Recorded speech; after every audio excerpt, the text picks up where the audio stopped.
Welcome to Electric Perspectives, a podcast that explores the innovations and policies shaping the electric power industry and how America's electric companies are delivering the resilient clean energy we need to strengthen America's energy security and power our daily lives.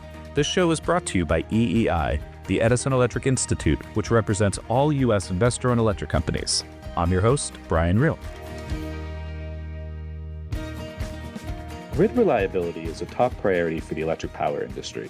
On today's show, we'll hear from two industry experts and technology leaders about the partnerships underway to strengthen the grid against increasingly severe weather threats, and how those efforts intersect with rising electricity demand driven by data centers and new technologies like AI. We're excited to be joined by Phillip May, President and CEO of Entergy Louisiana, and Marc Miller, partner at ScottMadden, to explore how electric companies are preparing for extreme weather, meeting fast-growing electricity needs, and balancing these priorities with customer affordability. Phillip and Marc, welcome to the show. Thanks, Brian. Thank you.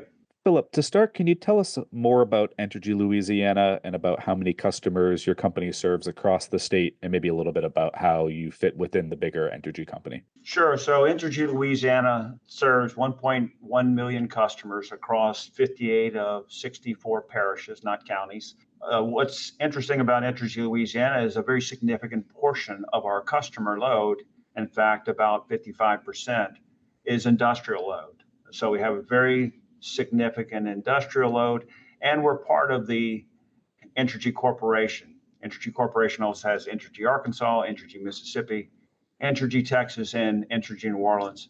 Entergy Louisiana is the largest entity, making up about half of Entergy. And Marc, can you give us an overview of ScottMadden and the types of services that your company provides to electric companies? ScottMadden is a management consulting firm that's been working with electric companies for over 40 years. Our experience really spans the entire value chain: generation, transmission, distribution, as well as regulatory affairs and corporate services like supply chain, finance, and human resources. In resilience, we've helped electric companies create strategic resilience plans that are grounded in their specific needs. So considering market dynamic, infrastructure health, regional risks, customer needs, and available resources. In some cases, these plans are developed in anticipation of regulatory changes, and others they're a requirement. We help clients identify the right sets of projects to pursue. We build business cases around those projects, and we ensure those investments deliver the intended value. We're implementation focused as a firm. So we like to work shoulder to shoulder with our clients as they execute. That involvement end to end from strategy through implementation is really part of what makes us trusted partners for electric companies. And with the focus on the investments that are being made in resilient infrastructure, do you also work with clients to quantify and really monitor what the benefits are and how that's translating to customer benefits? We do. That's absolutely critical. Not only to justify the investment internally within the company, but also to demonstrate value to regulators and customers. We will often start by building out cost-benefit models that look at, in this case, of resilience, outage reduction, avoided storm costs, reduced O&M expenses, improved customer experience, all those value streams. If you take Entergy's case, I know they're expecting significant additional value. I think a reduction in storm restoration costs by more than $1.2 billion through some of the investments they're making. Similarly, we work with other clients to help estimate how the benefits are going to be achieved. So the specifics underneath those headline numbers. Is it fewer truck rolls? Is it avoided emergency rebuilds? Is it less frequent vegetation damage? And we go further to quantify things in the broader economy like workforce productivity recovery, which is especially meaningful in storm-prone areas. If you get power restored faster or keep it on, people get back to work sooner. And I'm sure Phillip will tell you that has real implications for the economy. Sure. And talking about storm-prone areas, Entergy's service territories, of course, serve a big chunk of the Gulf Coast region. So you and your team are no stranger, Phillip, to severe weather, even winter storms and ice storms, and sometimes wildfires. What is Entergy Louisiana doing to strengthen its transmission and distribution infrastructure against these threats, and kind of how are you seeing threats these days? And then what are some recent projects that you're working on or have completed that are enhancing the resilience for the communities and the service territories territory for Entergy Louisiana? Entergy Louisiana is an electric company that is located along the Gulf Coast. And in fact, most of our customers are located in a corridor that's along the I-10 and south of the I-10, which really puts it in a hurricane-prone zone. We have seen hurricanes historically strike the service territory over 100 years that this company has been around. But, a couple of events have really emphasized the need to change. And that is in 2020 and 2021, we were struck by two of the strongest storms to ever strike the state. That was Hurricane Laura on southwestern part, and then a year later, Hurricane Ida. And we had a number of storms that came in between and during that time as well. But what it made clear to us is that we needed to think differently about how we protect our communities so they're more resilient and the grid is more resilient. So we can get those customers back up and running more quickly. And the result of that was a plan, a study that reviewed all of our assets, all of our structures, wires, our substations, our power plants, and so forth, and made an assessment of what risk we had associated with that from storm events. Obviously, hurricanes would be top on that list because of the exposure we have, but as you noted, ice storms. How are we making sure that the grid continues to be reliable when we have an ice storm and extremely cold weather? We also have wildfire risk. We also have just a pop-up summer thunderstorm could also wreak a fair amount of havoc on the grid. That led to a program that raised the standards for our infrastructure and accelerated the pace on which we do that. So what that plan was is $1.9 billion plan was approved by the Public Service Commission in April of last year that included 2,100 projects that would essentially replace over 69,000 structures to improve the resiliency of the grid. And that plan is now being implemented, and it focuses on high-risk areas. But, for example, one of the things we're focused on are projects that we ensure that we can get the grid backing up and running more quickly. So obviously transmission would be one of those things. When we do river crossings in areas in the southern part of the state, those structures can have a requirement of wind speeds as high as 175 miles an hour. We've done two of those already, one crossing the Mississippi River, one crossing in Calcasieu Parish in the southwest of the state. But also looking at how do we also make sure that the things like pumping stations have resilient infrastructure so we can get the water out of the streets and keep the water out of homes and so forth. Making sure that the grocery stores, gas stations, police stations, some of those things that we think of as the social infrastructure. And what this is really about is when we've had those Category 4 storms, it could be as long as weeks to get the power back on. And that has real implications to our customers, whether they're industrial customers or our residential customers. If we can get the power back on in days instead of weeks, if we can also have power available to grocery stores, to gas stations, to pharmacies, to hospitals, police stations, fire stations, those kinds of things, we can have our customers hunker down for a couple of days while we work and get that grid back up and running. And then they can get the economy back and running much more quickly. So that resiliency plan intends to accomplish that over the next several years.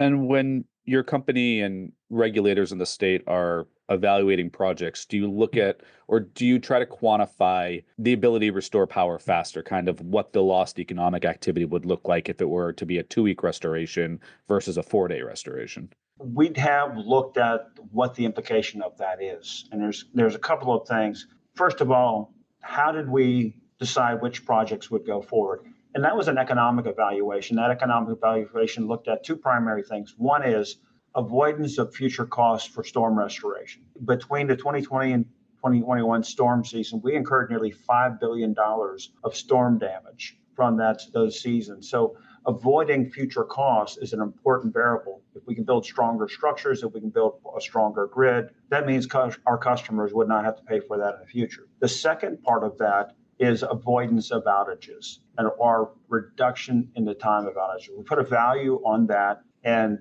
those two components allowed us to create benefit cost ratios, and those projects that had the highest benefit cost ratios are the ones that were prioritized for resiliency. But we also know, for instance, during Hurricane Harvey, a study was done that said that family of four cost about $1,200 to evacuate. If we're able to allow those customers to stay hunkered down to be able to still have access to food, gasoline, and those kinds of things, access to pharmacies, hospital. We can avoid that $1,200. And the other very important part of this is we have a significant portion of our customers are hourly workers. If their factory is shut down, if their businesses that they work at are shut down, they're not getting paid. And so all of that factors into the economic benefits of a stronger, more resilient grid. And Marc, when you're working with companies on grid resilience projects, how do you view the prioritization of those types of projects? And what might be some examples? I know we often talk about grid hardening. What does that look like in practice?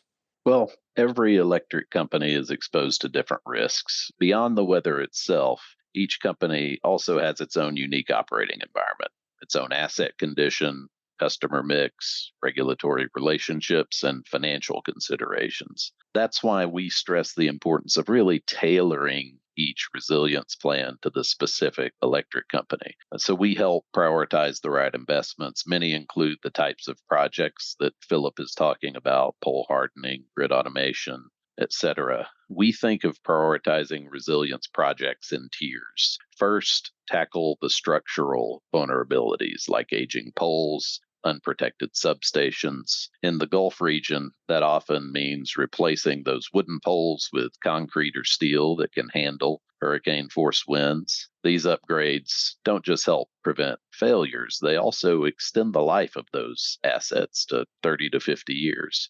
Electric companies are also modernizing the legacy substations that are out in the grid with digital, automated, and climate resilient tech like digital relays, SCADA systems, or supervisory control and data acquisition systems for remote monitoring and control, and physical hardening like elevating equipment or taking other flood protection measures in storm-prone regions like Entergy Louisiana's. Next comes grid automation. So that's advanced feeder switches and reclosers that let the grid essentially reconfigure itself automatically after an outage. With enough sensors on the grid, electric companies can also really leverage advanced asset monitoring with AI. So that is used to predict transformer or line failures before they happen. And we've seen this reducing O&M costs by as much as 20% for equipment being monitored in that way. And of course, we have to talk about vegetation management. Vegetation's the number one cause of outages in Gulf Coast storms,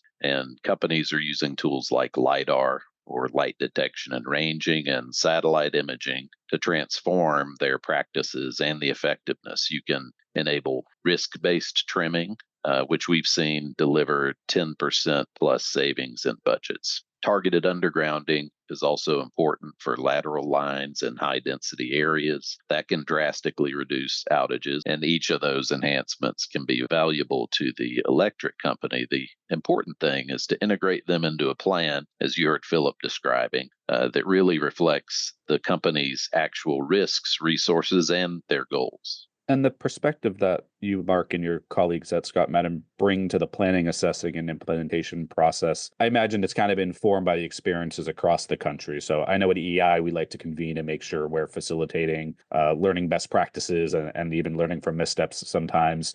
I imagine you all are also helping to bring that perspective to the table. Yeah, certainly. Clients generally bring us in when they have a tough challenge or a complex transition. It's not the easy stuff, right? And it's particularly important when there's a challenge that requires alignment across multiple stakeholders. As you said, a real understanding of where others are leading and what the leading practices are around that issue. Or when they face time pressure and just want to move quickly without sacrificing quality. We bring to the table our kind of external expert perspective, and that external role is important in part because of the independence, of course, and truth telling it enables, and also because of that perspective on what others are doing. Sometimes a client will need us to take part of the workload because there's a lot to do. It's happening fast.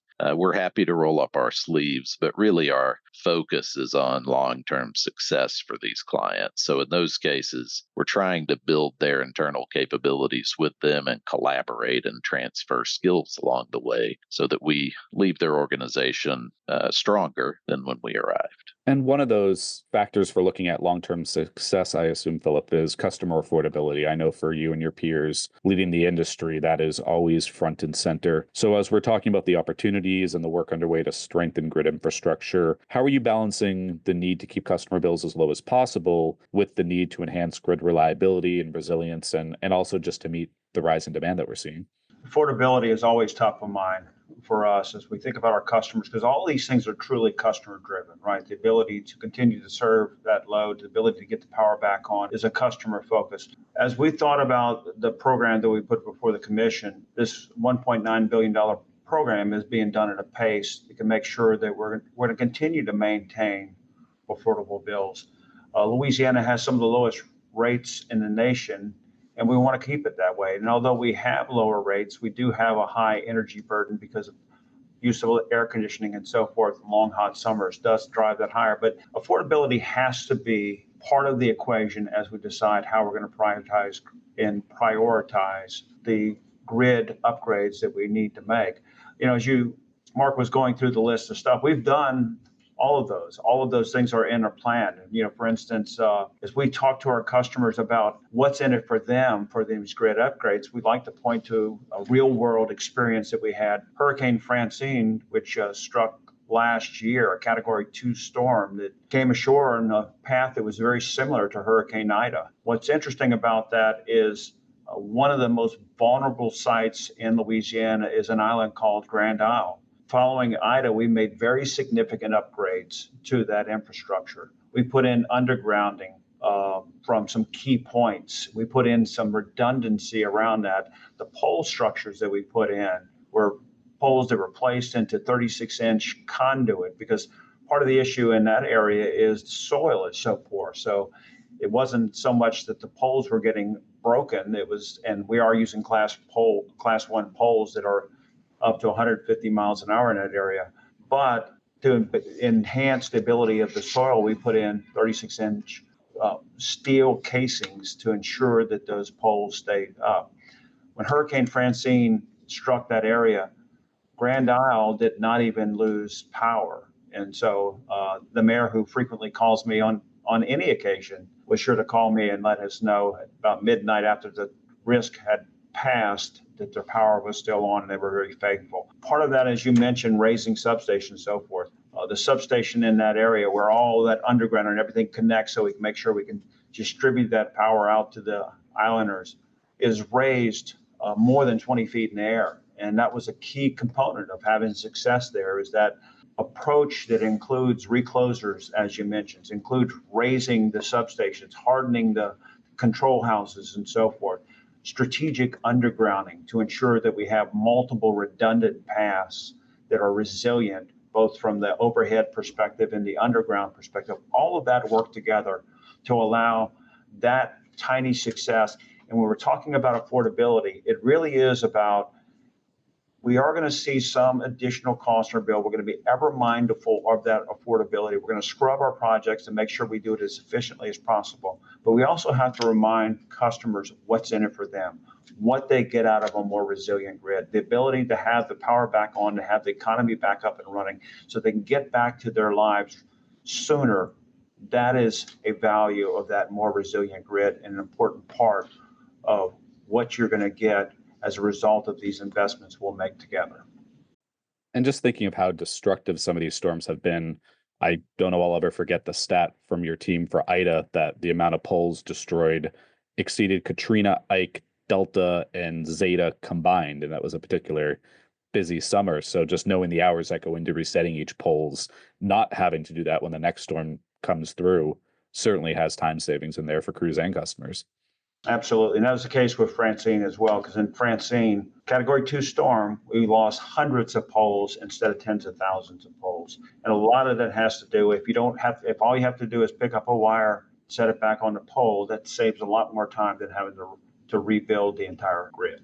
And as we think about the work underway to meet the rising demand for electricity, fueled in part by AI and data centers, of course, that's always in the headlines. Entergy Louisiana is working with Meta to support and power a new data center that's currently under construction. Phillip, tell me a little bit more about this project, how it might deliver broader benefits throughout your customer base, and what sort of grid enhancements do you need to make, and how often and how early do these conversations start with these big customers to make sure that their requirements are being met? Yeah, so for Entergy Louisiana, we have a highly industrialized customer base. And so it's not unusual for us to have a customer show up and say, hey, we need several hundred megawatts or even larger, and we're going to need it on this time frame. Generally, for industrial customers, that time frame is stretching out, easily 4 years or more because of the time it takes to build a large industrial facility. For a data center, that timeline is different. And for Entergy Louisiana, when Meta showed up and said, hey, we want to try to get something up and running in a much shorter time frame, all the tools we had in place and the experiences we have of serving that large industrial load in terms of how quickly we can do it, speed to market, that kind of thing, but also understanding the importance of a resilient, reliable grid was critically important. And so those came into play. And, we began meeting in earnest with Meta in February of 24, and we're able to announce that project in December of 24. So it's an incredibly quick timeline. But what it took to do that is a comprehensive strategy. It involved transmission investment so we can get the initial ramp that they want to do could be met with transmission. We have an accelerator process to do that. Hundreds of miles of new transmission, 230,000 volt and 500,000 volt transmission systems. It also involved building 2 power plants actually adjacent to their site. So we have the ability to support the ramp that's going on there, and having those things closely adjacent, it has less impact on the rest of the grid. We're able to do that at a cost that's more affordable, more efficient, that type of thing. Total of 3 power plants being built for that, 2 on site, 1 in South Louisiana. But all of that, including building distribution, which has already been completed and beginning to take power already for the ramp up, for construction power, for those types of things. It all was really focused on how we could quickly move and use all the tools in our toolbox to make that happen. In addition, another thing that worked really well with Meta is community involvement. We have a relationship with the local landowners, so we can make sure we can help them acquire the land that they need. We have a relationship with the local officials and so forth for permitting and introducing to the right people to help those projects make happen. But as well, with the first step in that is meeting with the governor and getting the legislature aligned around the things we need to do to make sure that we're able to do that. But I think most importantly, when a company like Meta comes in, they're a very strong community partner. They understood that they cannot place the burden of the cost of this facility on other customers. It needs to be borne by Meta. So the way that we've contracted with Meta actually is going to produce hundreds of millions of dollars in benefits to all of our customers, because Meta's going to pay for their incremental costs. They're also going to pay for things like storm costs, for the cost of a resiliency plan. Those things help to reduce the amount that our other customers or our existing customers will pay and produce net benefits for all customers. All of that aside from the enormous economic benefits that come from a $10 billion plus investment from us, from Meta that is, and a number that will approach that from Entergy.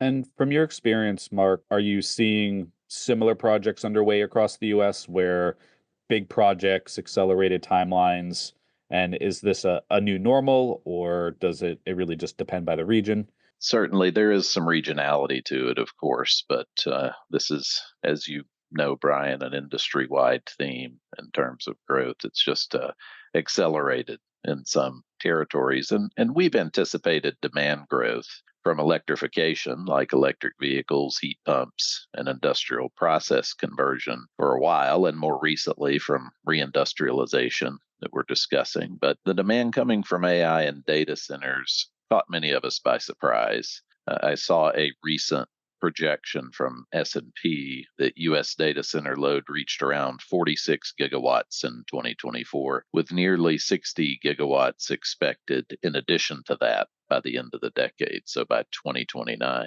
In some electric company service territories, specific territories like PJM Dominion, demand may double or triple in just a few years. I think that's true of the Southeast, where Entergy Louisiana operates as well. Now, some have argued that AI models like DeepSeek will become more efficient and that the demand from data centers may level off. And that may be true, but we believe we also have to account for the Jevons effect. So that idea that greater efficiency can sometimes lead to increased overall consumption, not less. So even if we get more efficient, the sheer number of applications and users may still push demand higher. So we think this trend will continue. And to put that growth in perspective, we're working with electric companies forecasting compound annual growth rates in their rate base of 7 to 10%. And the scale of capital investment to support that growth is exceptional, with some increasing the CapEx plans by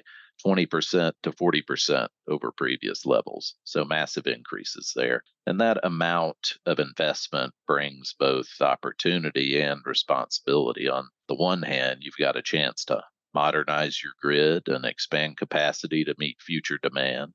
On the other hand, there's a lot of pressure on teams to execute effectively, demonstrate value, maintain the trust of their stakeholders, as you heard Phillip discussing with some of Entergy's projects. And Marc, from your experience, once electric companies get regulatory approval for these kinds of projects, how quickly does the actual building of the infrastructure take? And obviously, with being in a hurricane-prone area, Phillip, your team builds things very quickly during these restoration periods. But when you're working on a new project, is most of the project duration that upfront setting and permitting? That's a great question. And it absolutely varies across jurisdictions and regulatory constructs. And it depends on the project. After regulatory approval, we've seen grid automation and distribution upgrades be deployed pretty quickly, 12 to 18 months, sometimes faster. I think Phillip was mentioning some of their work that was faster than that for support of their growth. Transmission projects can certainly take longer, up to 5 years or more, depending on permitting and land use and where you're trying to accomplish that. Certainly more difficult in some parts of the country than others. That's why we emphasize phased planning. So you start with what can be done fast, lay the groundwork for those larger investments, and have a multi-year roadmap so that the company can really stay ahead of demand rather than scrambling to catch up. It's also important to have alignment with your supplier community. So equipment vendors and service providers are also seeing this high demand, and lead times can be long. So you really have to have that clear multi-year roadmap and some strategic partnerships in support of that can scale. And of course, your regulators and lawmakers have to be agile to win in this environment. I think you heard Phillip mentioning some of those conversations that Entergy had and some quick movement from their governor and lawmakers and regulators. The jurisdictions that can move quickly without cutting corners, of course, are going to gain a real edge in attracting business, jobs, investment, innovation to their territories. And I'll just add to that. I agree with all of those points, but planning is an important part of that. Also, an important part of that is stakeholder outreach. And so that stakeholder outreach, as you mentioned, it's got to be with our suppliers. The supply chains are tight right now. We got to make sure that we have access to the supplies we need.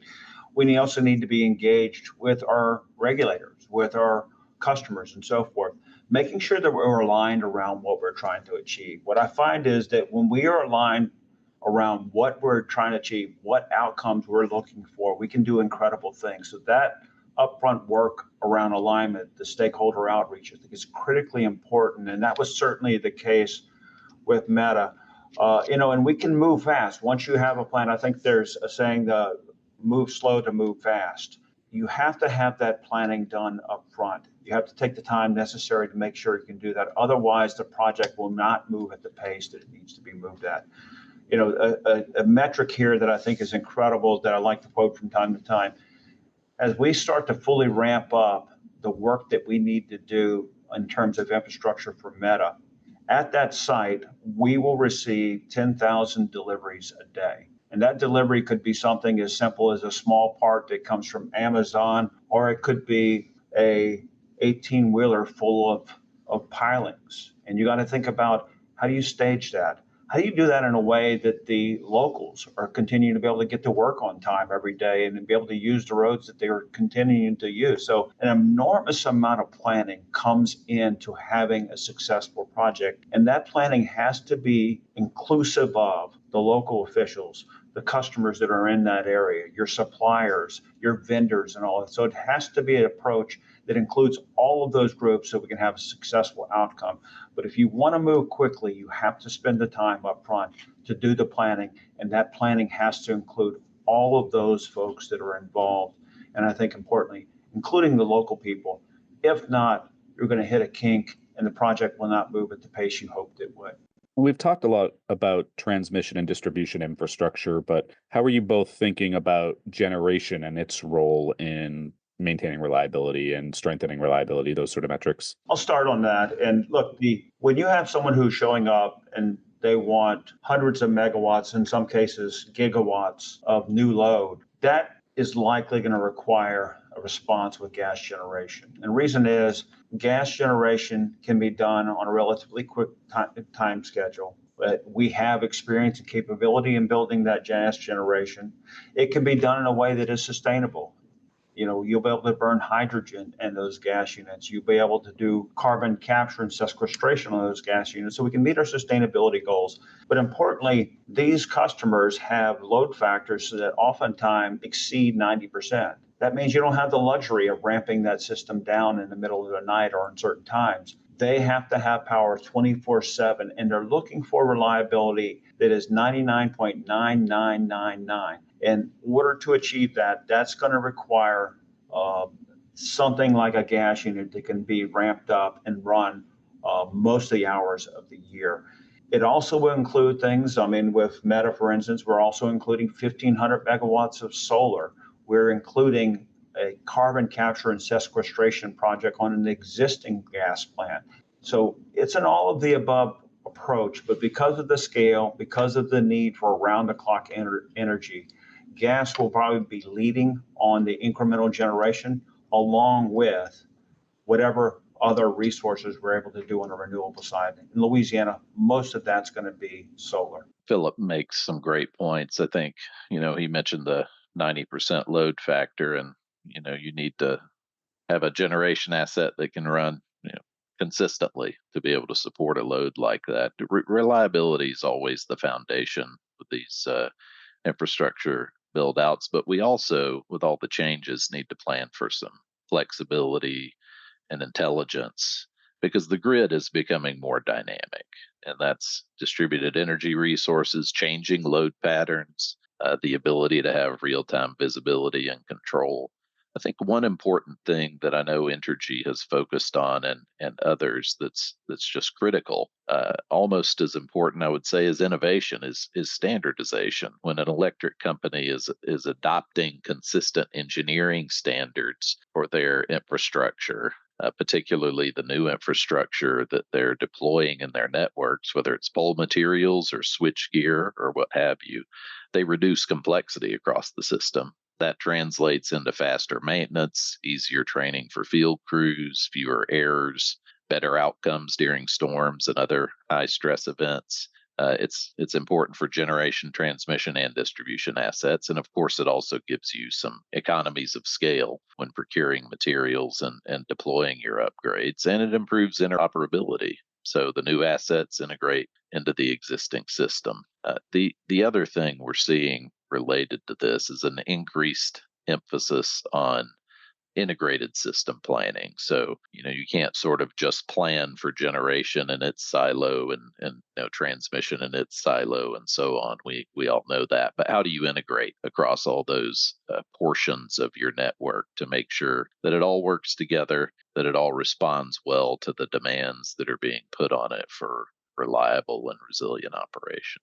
Our ability to win Meta's confidence to invest in North Louisiana was really around that integrated approach you talked about, Mark. And I think it's also worth noting, we talked about gas as the thing that we're going to run to first because of its ability to provide that quickly, provide it sustainably and so forth. But I also think we need to note that looking at like nuclear power and those types of things, we cannot respond to the ramp on that timeline that Meta has with nuclear power. But as the grid grows and as we continue to look at opportunities, we have to continue to invest to have all of the above truly on the table. And what that means is investing and investigating how you can create perhaps small modular reactor opportunities, invest in an early site permit for the development of new nuclear. So if it's going to be all of the above, I think the important part of that is you have to maintain the ability to have all of the above. You can't just say it.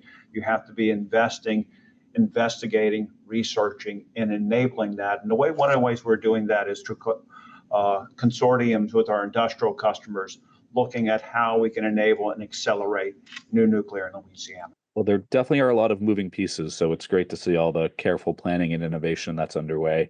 I think that wraps time for us today, but I know we'll likely be seeing you, Phillip, down in New Orleans, June 2nd to 4th for EEI's annual meeting, EEI 2025, where this will definitely be one of the hot topics. Absolutely. Marc, Phillip, thank you so much for spending some time with us today. Thank you. Thank you, Brian. That's our show for today. Thank you for listening, and be sure to subscribe on Apple Podcasts, Spotify, Podbean, or wherever you get your podcasts. To learn more about EEI's members and the electric power industry, visit our website at electricperspectives.com.